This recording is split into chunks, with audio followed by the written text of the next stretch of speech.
விஷ்ணு கோவில்கள்ல நம்ம பார்க்குற 2 துவாரபாலகர்கள், அதாவது வாயிற்காவலர்கள் பத்தின கதை தான் இது. வைகுண்டத்துல மகாவிஷ்ணுவுடைய வாயிற்காவலர்களா இருக்கிற ஜெயா விஜயா கிட்ட ஒரு முறை விஷ்ணு பகவான், நான் ஓய்வு எடுக்க போறேன், யாரையும் இப்போதைக்கு உள்ள அனுமதிக்காதீங்கன்னு சொல்லிட்டு போயிடுறாரு. அந்த நேரம் பார்த்து பிரம்மனுடைய மானச புத்திரர்களான சனத்குமாரர்கள் 4 பேரும் விஷ்ணுவை பார்க்க வந்தாங்க. என்னதான் தவ வலிமையால 4 பேரும் பெரியவர்களா இருந்தாலும் பார்க்கறதுக்கு ஏதோ சின்ன குழந்தைங்க மாதிரி இருக்கவே ஜெயா விஜயா அவங்கள குழந்தைங்க தான் தப்பா புரிஞ்சுக்கிட்டு கடைசி வர எவ்வளோ கேட்டும் உள்ளேயே விடல.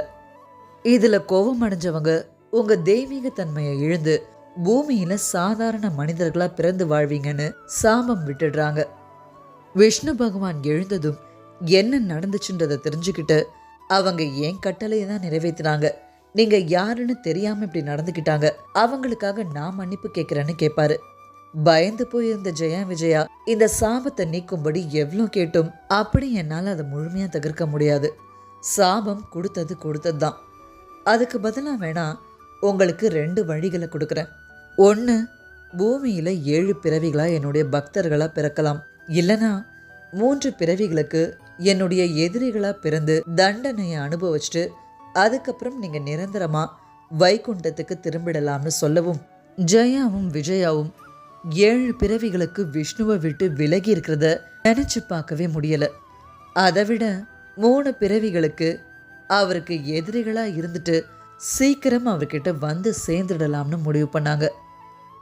அப்படி முதல் பிறவியா சத்தியயுகத்துல இரண்யாக்ஷனாவும் இரண்யகசிபுவாவும் பிறந்து விஷ்ணுவுடைய வராக மற்றும் நரசிம்ம அவதாரம் மூலம் கொல்லப்படுவாங்க. 2வது பிறவியா திரேதாயுகத்துல ராவணனாவும் கும்பகர்ணனாவும் பிறந்து ராம அவதாரம் மூலம் கொல்லப்படுவாங்க. கடைசியா துவாபர யுகத்துல சிசுபாலனாவும் தந்தவக்ரனாவும் பிறந்து கிருஷ்ண அவதாரம் மூலம் கொல்லப்படுவாங்க. அப்படிதான் துவாரபாலகர்களான ஜெயா விஜயா ஒரு வாழ்க்கையிலிருந்து இன்னொரு வாழ்க்கைன்னு மாறி மாறி கடைசியா வைகுண்டத்துக்கே மறுபடியும் வந்து விஷ்ணு பகவான் கூட சேருவாங்க.